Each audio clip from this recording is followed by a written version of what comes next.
안녕하세요. 오늘은 육류 자원에 대해서 알아보도록 하겠습니다. 이제 소득 수준이 향상되면서 이제 육류를 선호하는 식습관이 확산돼서 갈수록 육류를 소비하는 소비량이 지속적으로 증가하고 있습니다.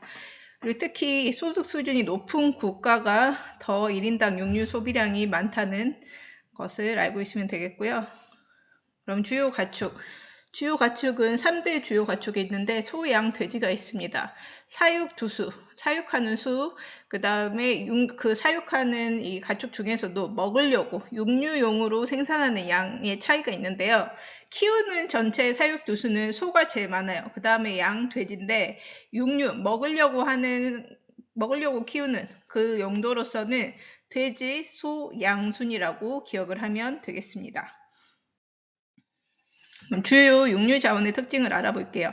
소 같은 경우에는 육류로도 쓰이지만 우유, 치즈, 버터 같은 유제품 제공하는 젖소를 키우기도 하죠. 그리고 농경사회에서 노동력을 대신하는 동물로서 일찍부터 가축화되었습니다. 지금은 보통 그렇지 않지만 예전 농경사회에서는 소가 농사일에 대신하고 이런 거 많이 봤을 거예요. 쟁기를 끌고. 소 같은 경우에는 브라질, 미국, 호주 등에서 주로 분포해서 키우는데 주로 어떤 식으로 많이 키우냐? 대규모 목장에서 기업적 방목 형태로 사육합니다. 방목이라는 것은 가축을 넓은 초지에 놓아서 기르는 목축 양식이에요. 가축을 넓은 초지에 풀어놓고 키우는 스타일이라고 생각을 하면 됩니다. 그 정도로 대규모로 키운다는 거죠. 그래서 방목. 근데 기업적으로 거대한 규모로 방목한다. 양 볼게요. 양은 고기로도 먹지만 육류로도 먹지만 그리고 양젖, 양우유 이런 거를 위해서 양젖을 얻기 위해서 사육하기도 하고요. 최근에 또 양털 수요 증가, 겨울철에 또 양털 수요가 많이 증가하죠. 그래서 옷을 만들기 위한 그런 모직 공업 원료로서의 가치가 상승하는 편입니다. 특히 양 같은 경우에는 건조 기후에서 잘 자라요. 그래서 건조 기후 지역에서도 키우기가 유리한데요. 아시아의 건조 기후 지역은 유목 형태로 양을 보통 키운다. 유목은 방목과 다르게 좀 차이가 있습니다. 유목은 물이나 초지를 찾아서 사람이 같이 가축을 이끌고 옮겨 다니는 목축 양식이에요. 그래서 사람이 그 물 초지를 찾아서 가축이 먹을 초지를 찾아서 가축을 이끌고 사람이 함께 옮겨 다니는 목축 양식이다라고 생각을 하면 됩니다. 그래서 이동식 가옥 형태로 해가지고 사람도 같이 이동한다. 이렇게 생각을 하면 되고요. 호주 같은 경우에는 대규모 방목. 유목과 다르게 방목을 한다. 양도. 아까 호주 같은 경우는 소도 방목하는 거였다면 양도 마찬가지로 대규모 방목을 합니다. 특히 호주 같은 경우에는 내륙에 호주가 있으면 가운데 쪽이 내륙 건조기후 지역인데요. 이쪽에서는 아무리 양이 건조기후에 대해서 적응력이 높다고 해도 물은 먹고 자라겠지. 그래서 먹어야 키울 수 있기 때문에 어느 정도 물이 있는 곳에서 키울 수밖에 없어요. 그래서 호주의 내륙 건조기후 지역에서는 찬정의 물을 이용한다라고 나와 있는데요. 찬정은 뭐냐면 물이 투수되지 않는 불투수층 밑에 지하수층까지 구멍을 뚫어가지고 지표로 물이 쏟아나오도록 한 우물이 있어요. 그걸 찬정이라 하는데 물이 쏟아나오는 우물이기 때문에 거기에 통해서 물을 이용해서 양을 키운다. 돼지는 먹기 위한 육류 생산량이 소, 양보다 많습니다. 그리고 돼지고기의 절반가량이 중국에서 생산도 되고 중국에서 소비도 되고 그 정도로 중국 하면은 돼지고기의 키워드가 되는 나라라고 생각하면 됩니다. 돼지 같은 경우에는 유목 생활에 적합하지 않죠. 우리가 돼지가 사막이나 이런 건조 기후에서 돌아다니면서 키워지는 걸 상상하기 어렵잖아요. 우리가 돼지 하면은 뭔가 그런 것과 어울리지 않는 느낌이 딱 들죠. 우리가 알고 있는 돼지는. 그래서 돼지는 유목 생활에 적합하지 않고 정착 생활을 하는 지역에서 주로 사육된다는 거. 그리고 이슬람교 같은 경우에는 돼지를 먹지 않기 때문에 이슬람교 신자 비율이 높은 서남아시아, 그다음 북부아프리카 같은 이런 건조기후 지역, 그러면서 이슬람교 신자 비율이 높은 이런 지역에서는 거의 사육되지 않는다라고 생각하면 되겠습니다. 자료로 한번 그 돼지, 소, 양 관련해서 생산 소비 알아보도록 할게요. 지금 먼저 소부터 보겠습니다. 소는 가장 많은 사육두수를 차지하고 있죠. 그래서 소, 양, 돼지 순으로 가장 많이 키운다라고 했었어요. 근데 그 중에서도 소는 어디에서 어떤 나라들에서 많이 사육되냐? 브라질, 인도, 미국, 에티오피아, 중국. 근데 어쨌든 1위는 꼭 기억을 해야겠죠. 브라질. 그리고 2위는 인도, 3위 미국. 요 정도는 기억을 해야 된다라고 보면 되겠습니다. 브라질, 인도, 미국. 당연히 키워드는 브라질이 됩니다. 그래서 지금 생산량으로 봤을 때는 아시아가 워낙 인구가 많다 보니까 생산 소비는 항상 아시아가 거의 1등인 편이에요. 근데 지금 아래 보이는 양에 비해서 아시아의 생산량 소비량은 퍼센트지로 봤을 때는 좀 적은 편이죠. 그럼에도 1위긴 해요. 그 다음에 브라질이 있기 때문에 라틴 아메리카가 2위에 속해 있다. 물론 여기 미국도 있기 때문에 미국이 앵글로 아메리카죠. 그래서 이렇게 아메리카 대륙에서 좀 많이 있는 편이다 라고 생각하면 되고요. 여기도 순서는 바뀌었지만 아메리카 대륙으로 이렇게 소비도 많이 한다라고 보면 되겠습니다. 양고기 볼게요. 양은 어쨌든 중국은 항상 순위권에 들어가 있는데 1위긴 해요. 양이. 그다음 인도도 역시 2위. 그래서 키워드라고 한다면은 양의 키워드는 오스트레일리아로 기억하는 게 좋을 것 같고요. 그다음에 이런 나이지리아나 아프리카, 이란, 아시아에 있는 이란 등등 있는데 키워드는 1위 중국도 중요하지만 중국은 사실 어느 그 돼지도 1위거든 사실 중국이. 그래서 1위로 기억하기보다는 1위는 중국이 당연하고 3위인 오스트레일리아로 기억하면 조금 더 쉬울 것 같아요. 호주가 들어가 있다 그러면 양으로 기억하면 됩니다. 그래서 양고기 생산 비율을 보면은 아시아가 당연히 1등. 그 다음에 여기 뭐 나이지리아도 들어가 있고 하니까 2위가 아프리카라는 게 좀 특이하죠. 특히 양은 건조기후 지역에서 잘 자란다고 했으니까 뭐 사막도 있고 한 사막이 좀 많이 분포해 있는 이런 아프리카 쪽에서 많이 그 생산 그리고 소비가 된다라고 생각하면 되겠습니다. 그 다음에 돼지 볼게요. 돼지 같은 경우에는 키워드가 중국인데 왜 아까 그 양은 양도 중국이 1인데 돼지에서 좀 더 확실하냐면 중국이 거의 절반을 차지하면서 1등이다 하면 돼지로 가면 돼요.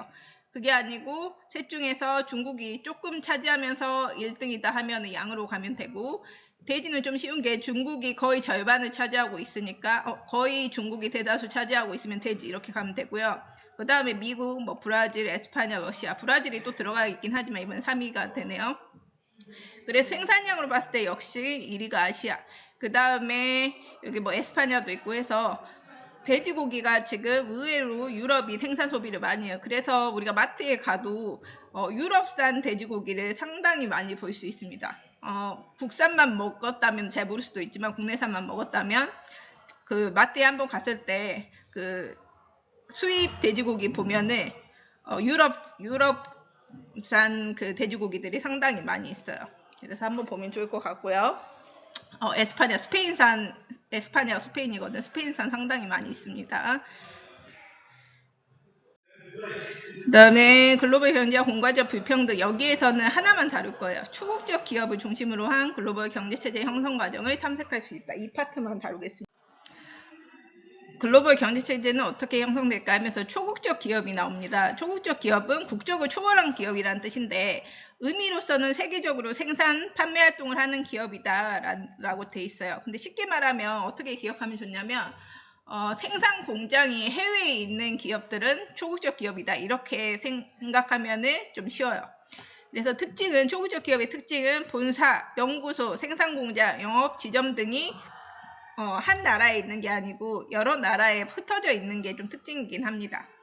그래서 뭐 교통통신 발달하면서 전 세계로 뻗어나가기가 더 좋았겠죠. 그 다음에 자유무역 협정이 있으면서 기업 활동 범위가 전 세계적으로 퍼졌다라고 생각하면 되겠습니다. 그리고 글로컬 가치 사슬의 의미와 형성해서 글로컬 가치 사슬이라는 게 나오는데요. 가치 사슬이라는 게 뭐냐? 가치가 뭔가 사슬처럼 얽혀 있다 이렇게 보면 되는데 기업이 상품과 서비스를 생산해서 부가가치가 생성되는 과정을 가치 사슬이라고 해요. 근데 의미는 글로컬 가치 사슬은 글로벌, 로컬 이 가치 사슬이 섞였다라는 건데 세계적, 지역적 규모의 가치 사슬 해가지고 기업의 생산, 유통, 뭐 이런 연구, 개발 등의 활동이 여러 지역에서 이루어지면서 각각 사슬처럼 활동들이 연결돼 있다라고 보면 됩니다. 그래서 여기 글로컬 가치 사슬의 예로서 이렇게 나왔는데 초국적 기업의 다양한 활동이 사슬처럼 연결되어 있다. 각 나라마다 이렇게 연구 개발하는 곳, 제품 생산하는 곳, 광고하는 곳 이런 식으로 다양하게 얽혀 있다는 겁니다.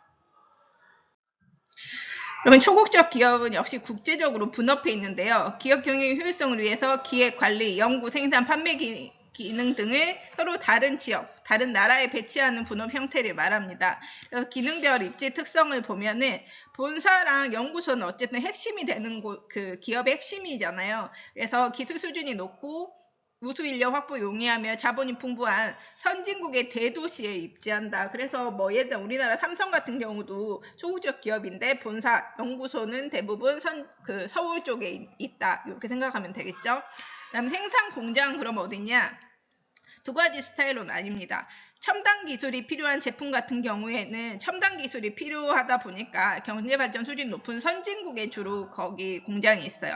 하지만 표준화된 제품이어가지고 단순 조립 등등만 하면 된다고 하면은 노동력이 저렴해야 할수록 유리하겠죠.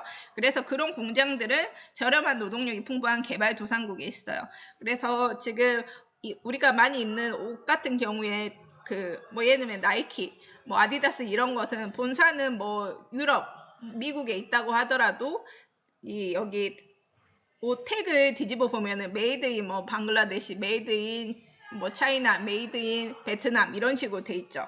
그거는 단순히 조립하면 되고 만들면 되고 하는 거 이런 표준화된 제품은 저렴한 노동력이 중요하다라고 생각하면 됩니다. 그리고 생산자 서비스업은 뭐냐면 서비스업은 크게 두 가지로 나뉘어요. 하나는 소비자 서비스업, 하나는 생산자 서비스업인데요. 소비자 서비스업은 말 그대로 소비자를 대상으로 하는 서비스업인데 생산자 서비스업은 생산자를 대상으로 하는 서비스업입니다. 그럼 생산자는 누구일까요? 바로 기업입니다. 즉 기업을 대상으로 하는 서비스업이다 보니까 기업이 많은 곳에 이 생산자 서비스업도 발전해 있겠죠. 그래서 이런 생산자 서비스업은 초국적 기업의 본사가 많고 접근성이 좋은 선진국의 대도시에 주로 입지해 있는 편이다. 그리고 생산자 서비스업의 종류는 대표적으로 금융 서비스업, 그 다음에 전문 사업 서비스업으로서 뭐 은행, 보험, 회계, 법률, 컨설팅, 기업을 광고해야 되니까 광고 등 이런 게 생산자 서비스업이다.